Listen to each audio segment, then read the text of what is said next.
વિદ્યાર્થી મિત્રો, ચેપ્ટર 10 તરલના યાંત્રિક ગુણધર્મો,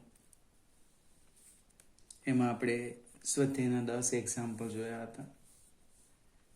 11 અને 12 નાના નાના ઓબ્જેક્ટિવ છે. બર્નોલીનું સમીકરણ નદીમાંના ઢાળ પરથી પાણીના વહનનું વર્ણન કરવા માટે વાપરી શકાય. હવે આ 11મો એક્ઝામ્પલ છે. બર્નોલીનું સમીકરણ આપણે જે મેળવેલું એ સ્થાયી વહન માટે. બર્નોલીનું વહન શાના માટે મેળવેલું? સ્થાયી વહન, સ્તરીય વહન, ધારારેખી વહન માટે. ઢાળ પર જે વહન છે નદીનું ઢાળ પર વહન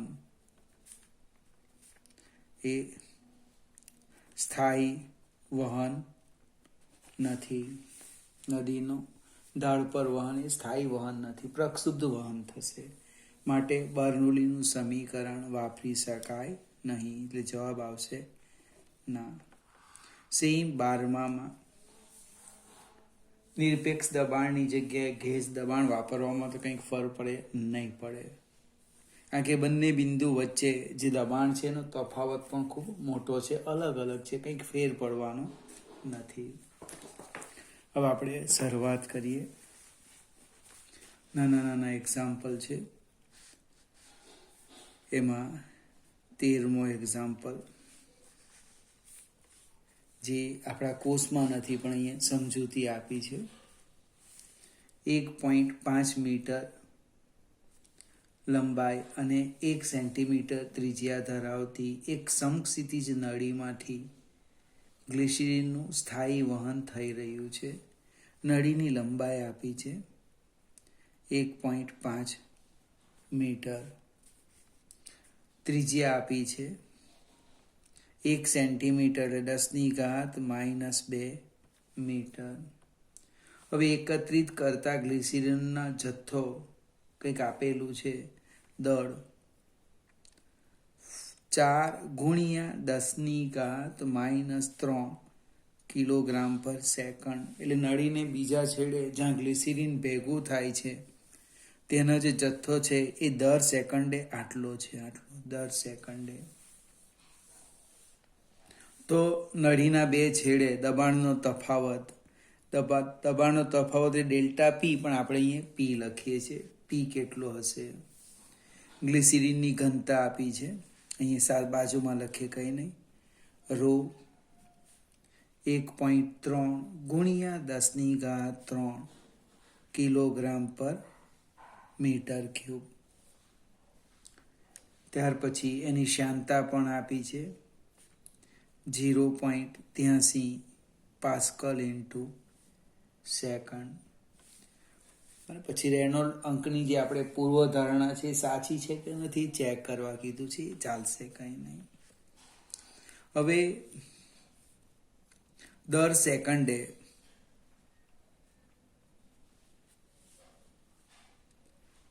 સેકન્ડે વહેતા પ્રવાહી, એટલે પ્રવાહીમાં અહીંયા ગ્લિસરીન છે. કદ V બરાબર દળ ભાગ્યા ઘનતા. 1 સેકન્ડમાં ગ્લિસરીનનું દળ તમને આપેલું છે. 1 સેકન્ડમાં જે ગ્લિસરીનનું દળ છે એ દળ તમને ખબર છે, ઘનતા ખબર. તેના પરથી દર સેકન્ડે એટલે 1 સેકન્ડે વહેતા ગ્લિસરીનનું કદ આપણે શોધી શકીએ.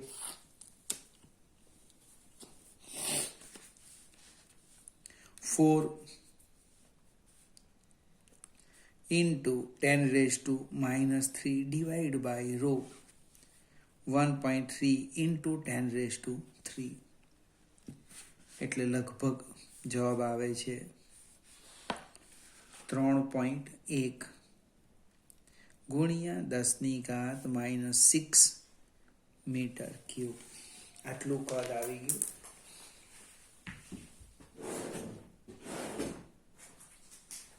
હવે કદનું એક બીજું સૂત્ર છે જે આપણે શીખા નથી, અને પોઈસીલના નિયમ પરથી.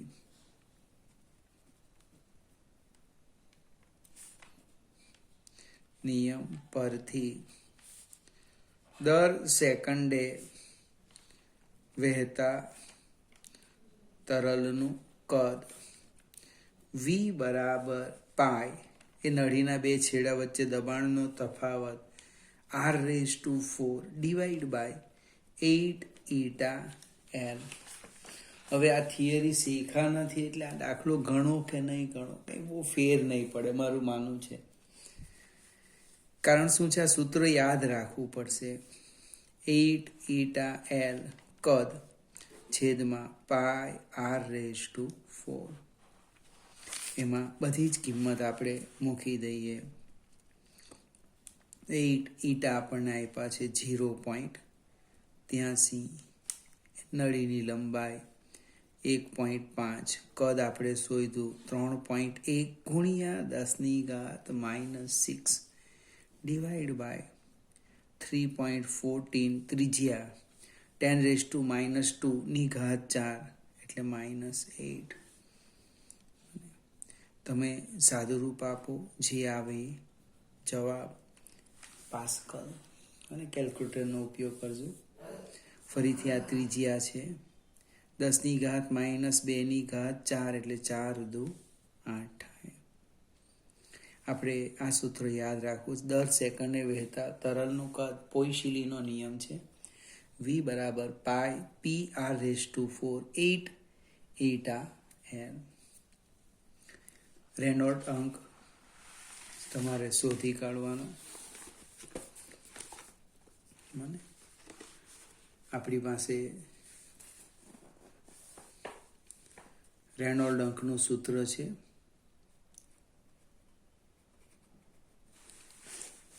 રેનોલ્ડ અંક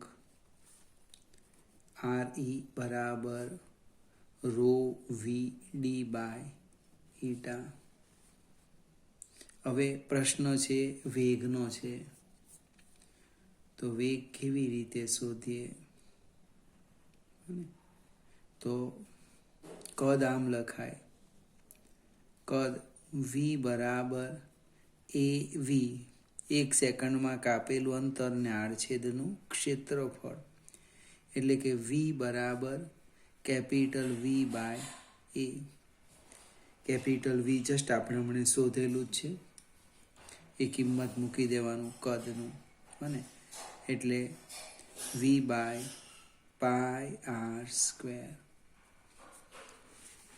એટલે RE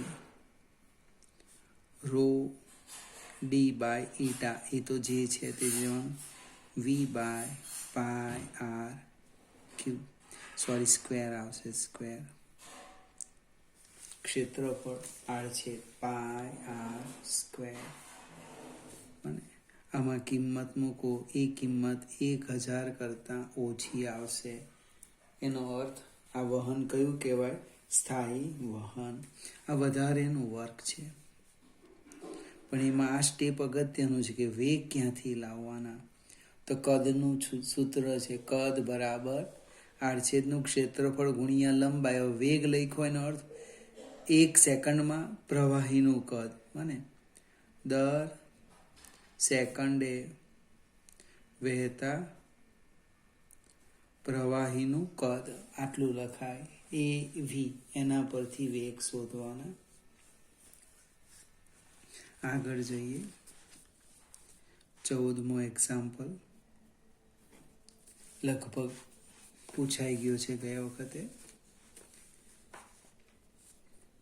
પવનની ટનલમાં એક નમૂનાના વિમાન પરના પ્રયોગમાં પાંખની ઉપર અને નીચેની સપાટીઓ આગળ વહનની ઝડપ અનુક્રમે આટલી છે.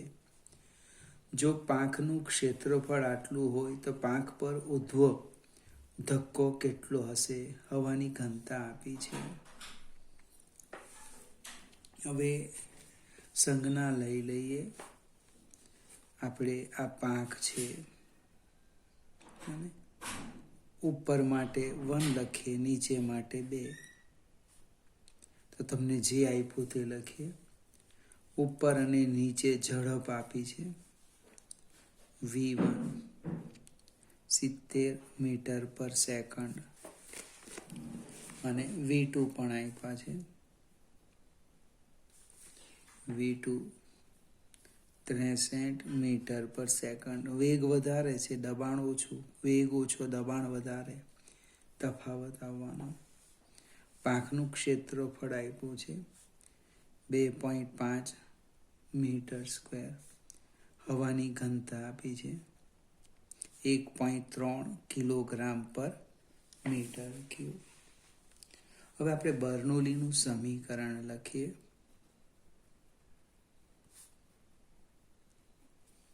સમીકરણ યાદ આવે મિત્રો? P1 plus 1/2 rho V1 square plus rho g H1 અથવા Y1 બરાબર P2 plus 1/2 rho V2 square plus rho g H2. અહીંયા H1 બરાબર H2 થાય એટલે આ પદ બંને બાજુથી કેન્સલ થાય. P2 નીચે દબાણ વધારે છે એટલે આપણે આમ લખીએ P2 minus P1 1/2 rho V1 square minus 1/2 rho V2 square. એટલે કે દબાણનો તફાવત આવ્યો 1/2 rho V1 square minus V2 square. શોધી કાઢીએ આપણે. 1/2 રો ઘનતા આપી છે 1.3. V1 સ્ક્વેર 70 નો વર્ગ ઓછા 63 નો વર્ગ. કેલ્ક્યુલેટર છે એટલે વાંધો નહીં. 1.3 130 ભાગ્યા 2 1.3 ભાગ્યા 2 એટલે 0.65 ઇન્ટુ 70 નો વર્ગ 4900 માઇનસ 63 નો વર્ગ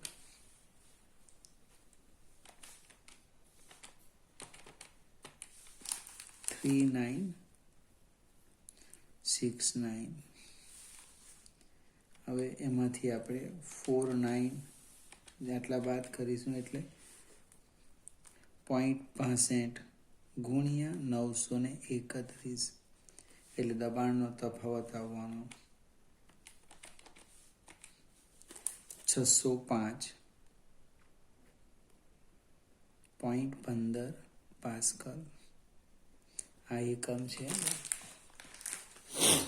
પ્રશ્ન હતો દબાણનો તફાવત નથી માંગ્યો. આપણને તો શું માંગ્યું? બળ માંગ્યું. તો કે બળ F બરાબર A ડેલ્ટા P. તમને કોણે કીધું? તો કે દબાણ બરાબર બળ ભાગ્યા આડછેદનો ક્ષેત્રફળ. એટલે અહીંયા લખી દઈએ સાઈડ પર. જો A આપેલા છે 2.5 ગુણ્યા 605.15 605.15 ગુણ્યા 2.5 એટલે લગભગ 15-12.9 ન્યૂટન. આટલું બળ એને ઉધ્વ દિશામાં લાગશે. ખ્યાલ આવી ગયો કે નહીં? આપણે પહેલાં શું શોધ્યું? બળ શોધવા માટે દબાણનો વધારો શોધ્યો. એ વધારા પરથી બળ શોધી કાઢ્યું. પૂછી શકાય. ચોપડીમાં બે આકૃતિ આપેલી છે. કઈ સાચી અને કઈ ખોટી એ નક્કી કરવાનું. એ હું તમારા પર છોડી દેમ છું. ટૂંકમાં જ્યાં દબાણ વધુ હશે તેમાં પ્રવાહી ઉપર ચડશે અને જ્યાં દબાણ ઓછું હશે ત્યાં પ્રવાહી નીચે રહેશે. એટલે સાંકડા ભાગ પાસે વેગ વધે. યાદ રાખવાનું, સાંકડો ભાગ હોય ત્યાં વેગ વધે ત્યાં દબાણ ઘટે. એટલે પ્રવાહી કેપિલરીમાં કેસ નળીમાં વધારે ઉપર નહીં ચડશે, એટલે પહેલી જે આકૃતિ એ છે એ ખોટી છે. 16મો એક્ઝામ્પલ, એ પણ એપ્લિકેશન છે આપણી. સ્પ્રે પંપની નળાકાર નળીના આડછેદ આપેલો છે. ક્ષેત્રફળ 8 સેન્ટીમીટર સ્ક્વેર, 8 ગુણ્યા 10⁻⁻⁴ મીટર સ્ક્વેર. આગળ જઈએ. તેના એક છેડે 1 મિલીમીટર વ્યાસના 40 છિદ્રો છે. સ્મોલ ડી આપેલું છે. 1 મિલીમીટર એટલે ત્રિજ્યા થશે 0.5 મિલીમીટર, એટલે મિલીમીટરના -3 એક લઈ લઈએ. 5 × 10⁻⁴ મીટર છિદ્રોની સંખ્યા છે n 40. હવે ઝડપ આપી છે v1 1.5 મીટર પર મિનિટ, આવું લખ્યું છે. એકમ જોજો ભાઈ, મીટર પર મિનિટ એટલે 1.5 ભાગ્યા 60 મીટર પર સેકન્ડ, એટલે સાદું રૂપ આપીએ તો 0.025 મીટર પર સેકન્ડ. v2 આપણે શોધવાના છે. હવે પહેલાં તો મને એક છિદ્રનું ક્ષેત્રફળ લખીએ. એક છિદ્રનું ક્ષેત્રફળ, એને હું a' કેમ, તો કે πr²,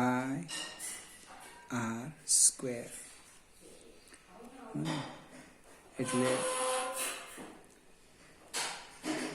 પાઈનો અર્થ 3.14, r² એટલે 5નો વર્ગ 25 ગુણ્યા 10⁻⁴ 8, એટલે 25 ગુણ્યા 3.14 એટલે 78.5. એક છિદ્રનું ક્ષેત્રફળ આટલું છે, 10⁻⁸ મીટર સ્ક્વેર. તો કુલ ક્ષેત્રફળ લખીએ.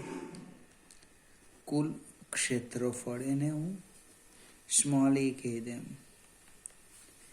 n a' 40 ગુણ્યા 78.5 ગુણ્યા 10⁻⁸ 78.5 ગુણ્યા 40 એટલે 3140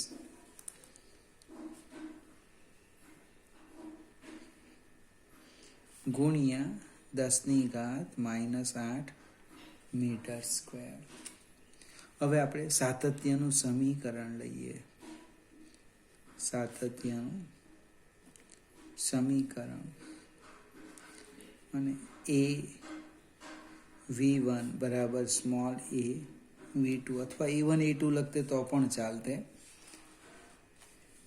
એટલે v2 બરાબર capital A by small a into v1.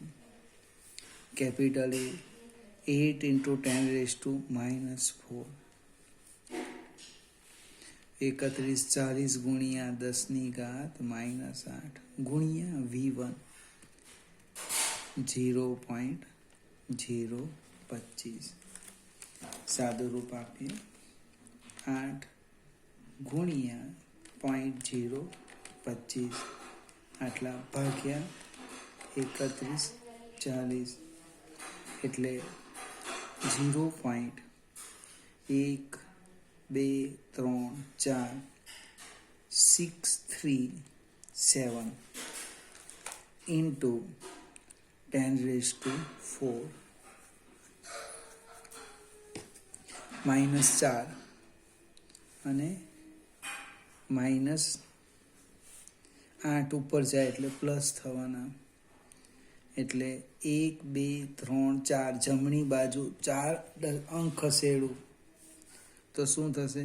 0.637 metre પર સેકન્ડ. 0.637 મીટર પર સેકન્ડ. આટલી ઝડપે પાણી બહાર નીકળશે. આગળ જઈએ.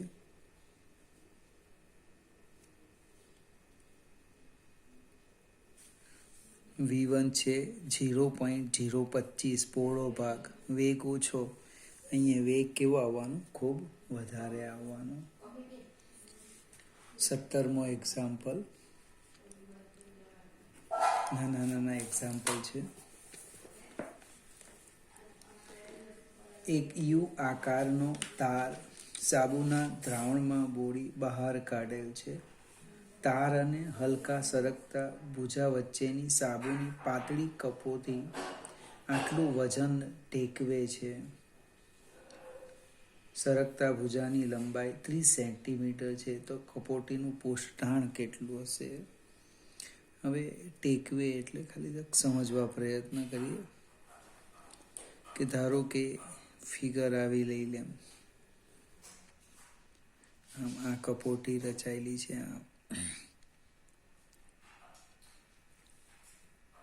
અને આપણે ઊંધી ફિગર કરી દઈએ. આમ આ કપોટી રચાયેલી છે. હવે અહીંયા કંઈ જ બળ ન હોય તે તાર એમ સરકી જવાનો પૃષ્ઠાણને કારણે, પણ અહીંયા બળ લાગે છે એમ mg. ડબલ્યુ લખીએ, વજન બળ નથી, કાંઈ એમ આપ્યા નથી, ડબલ્યુ. પ્રશ્ન છે પૃષ્ઠતાણ શોધવાનો.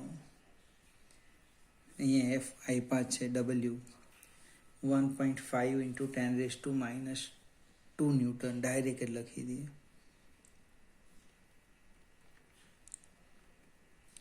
આટલું વજનને ટેકવી રાખે છે. હવે કેવી રીતે લખવાના? તો કે વજન બળ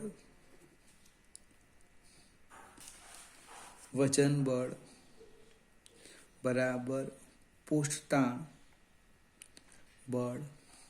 વજન બળ W, પૃષ્ઠતાણ બળ F = 2T_L. બે એટલા માટે લીધું, આ કપોટી રચાઈ હવામાં છે એટલે બે મુક્ત સપાટી. T શોધવાનું છે. T બરાબર W/2L.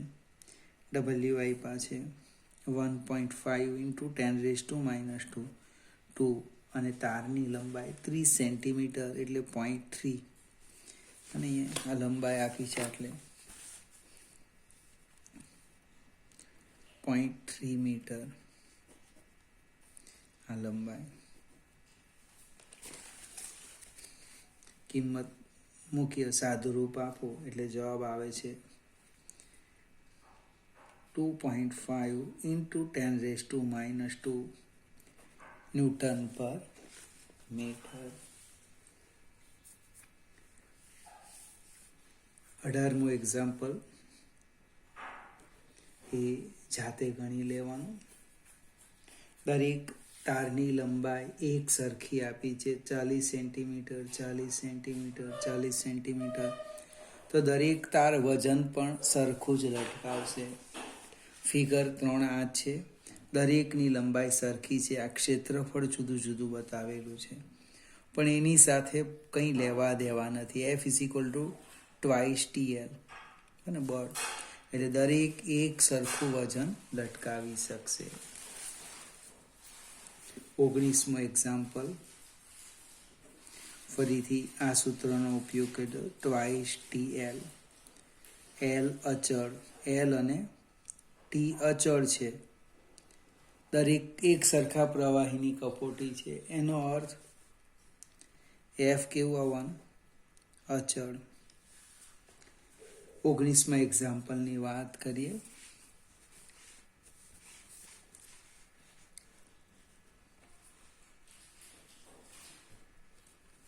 ઓરડાના તાપમાને 3 મિલીમીટર ત્રિજ્યાના પારાના બુંદની અંદરનું દબાણ કેટલું હશે? ત્રિજ્યા આપી છે 3 મિલીમીટર, મિલી -3 મીટર.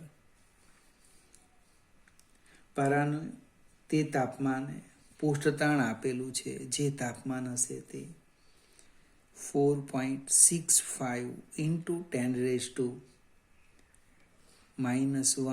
ન્યૂટન પર મીટર. વાતાવરણનું દબાણ પણ આપ્યું છે, PA 1.01 10⁵ પાસ્કલ. બુંદની અંદરનું વધારેનું દબાણ પણ જણાવો.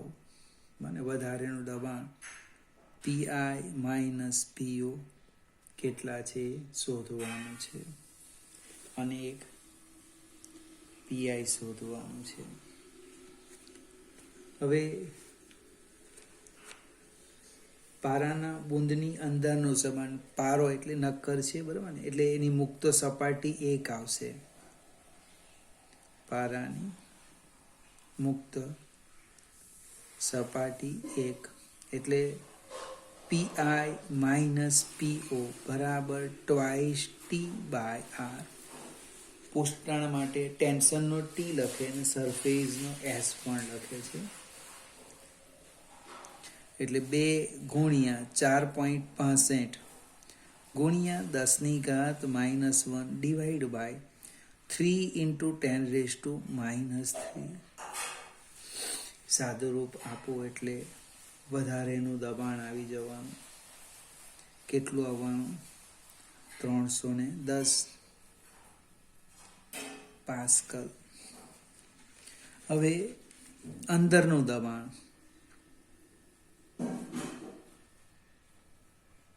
તો કે PI બરાબર PO પ્લસ 310. PO એટલે વાતાવરણનું દબાણ છે, એટલે 1.01 × 10⁵ પ્લસ 310. મારો કોઈક મિત્ર તો તરત લખી દેશે 311, પણ ભાઈ 311 નહીં થાય. કેટલા થશે તે સમજાવું. એમ તો આ સંખ્યા ખૂબ મોટી છે, એની સરખામણીમાં અને અવગણી શકાય, 0 લઈ લેવાય. છતાં આપણે આમ લખીએ, જો 10⁵ લખું, દશાંશીનો ખસેડું 1 2 3 4 5. આ દશાંશીનો આ બાજુ 5 અંક ખસેડાય, 1 2 3 4 5. હવે આ બેનો સરવાળો કરો, 101.310 પાસ્કલ. પ્રમાણિત સ્વરૂપ લખો, 1 2 3 4 ને 5, એટલે 1.01310 × 10⁵ પાસ્કલ. હવે આને અવગણી શકાય. ખ્યાલ આવે કે નહીં? આગળ જઈએ. 20મો એક્ઝામ્પલ, લગભગ છેલ્લું ઉદાહરણ છે. જે કંઈક આપ્યું છે જોઈ લઈએ આપણે.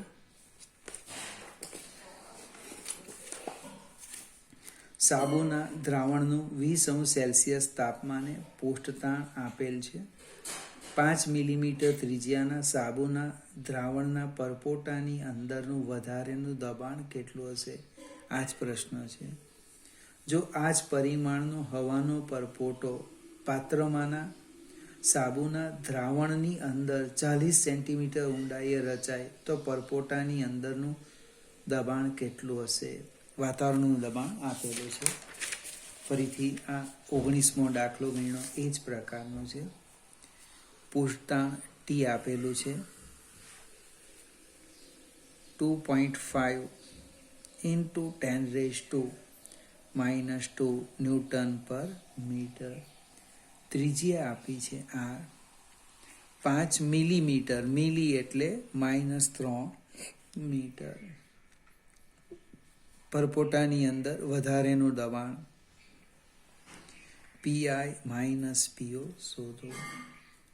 હવે આટલા જ પરિમાણનો હવાનો પરપોટો પણ એ જ દ્રાવણમાં 40 સેન્ટીમીટર એટલે 0.4 મીટર ઊંડાઈએ હોય તો અંદરનું દબાણ કેટલું થાય?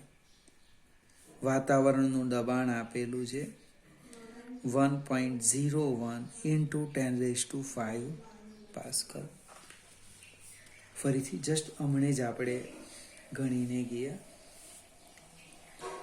પેલા સાબુના દ્રાવણના પરપોટાની વાત કરું. સાબુના દ્રાવણનો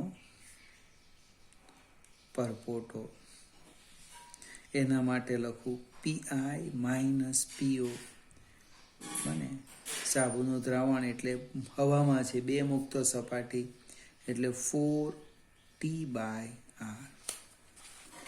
કિંમત મૂકો 4T 2.5 into 10⁻² divide by R 5 into 10⁻³ -2 ને -3 એટલે 1 એટલે 25 × 4 100/5 20 પાસ્કલ. હવે સાબુના દ્રાવણની અંદરનું વધારેનું. હવે આપણે હવાના પરપોટાની વાત કરીએ જે સાબુના દ્રાવણમાં છે. સાબુના દ્રાવણમાં હવાનો પરપોટો. સાબુના દ્રાવણમાં હવાનો પરપોટાની હું વાત કરું તો એના માટે લખવાનું PI - PO twice T/R. કેમ ભાઈ ટ્વાઇસ? તો કહેવાય એક જ મુક્ત સપાટી એ દ્રાવણમાં છે એટલે 2 × 2.5 10⁻² ડિવાઈડ બાય સાદું રૂપ આપો એટલે 10 પાસ્કલ આવશે. હવે 40 મીટર ઊંડાઈએ પરપોટાની અંદરનું દબાણ અને 40 સેન્ટીમીટર ઊંડાઈએ પરપોટાની અંદરનું દબાણ. હવે દબાણનો તફાવત, અંદરનું દબાણ એટલે સમજાવજો. એક નાની સરખી ફિગર લઈએ આ રીતના. અહીંયા હવાનો પરપોટો છે, આ સ્તંભ છે H, અહીંયા વાતાવરણનું દબાણ છે, PI શોધવાનું છે. તો PI કેવી રીતે લખવાના? જો PI - P0 બરાબર twice/R twice T. અને આગળ લઈ લઈએ PO કેવી રીતે લખીએ? PO એટલે બહારનું દબાણ. અને અહીંયા દબાણ કેટલું લખવાના? તો કે આ સ્તંભનું દબાણ વત્તા વાતાવરણનું દબાણ. PO બરાબર H⍴G પ્લસ PA એટલે અંદરનું દબાણ થાય PI બરાબર PA plus H⍴G plus twice T/R. H⍴G plus twice T/R. હવે બધી જ કિંમત તમે મૂકી દેવ. twice TR બાય શોધેલું છે તો આપણે 10 H.4 10⁻³ G 9.8 અને સાદું રૂપ આપો એટલે અંદરનું દબાણ આવી જશે.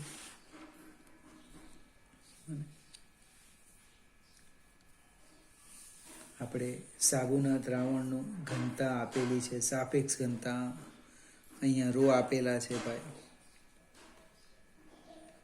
1.2 into 10⁻³ કિલોગ્રામ પર મીટર ક્યુબ. ρ આપ્યા છે, G 9.8 લઈ લેજો મીટર પર સેકન્ડ સ્ક્વેર. H આપેલા છે, PA ખબર છે, કિંમત મૂકી સાદું રૂપ આપો આવી જશે જવાબ. વિદ્યાર્થી મિત્રો, આપણે થોડાક પાછળ ચાલીએ છીએ. આજે આ 10મું ચેપ્ટર પૂરું થયું. આવતીકાલથી આપણે 11મા ચેપ્ટરની શરૂઆત કરીશું. કદાચ એકાદ વીક પછી જો ક્લાસ ચાલુ થઈ જાય તો આપણે અહીંથી જ આગળ વધીશું. તમારા જે કંઈ પ્રોબ્લેમ હોય એ નોંધ રાખજો.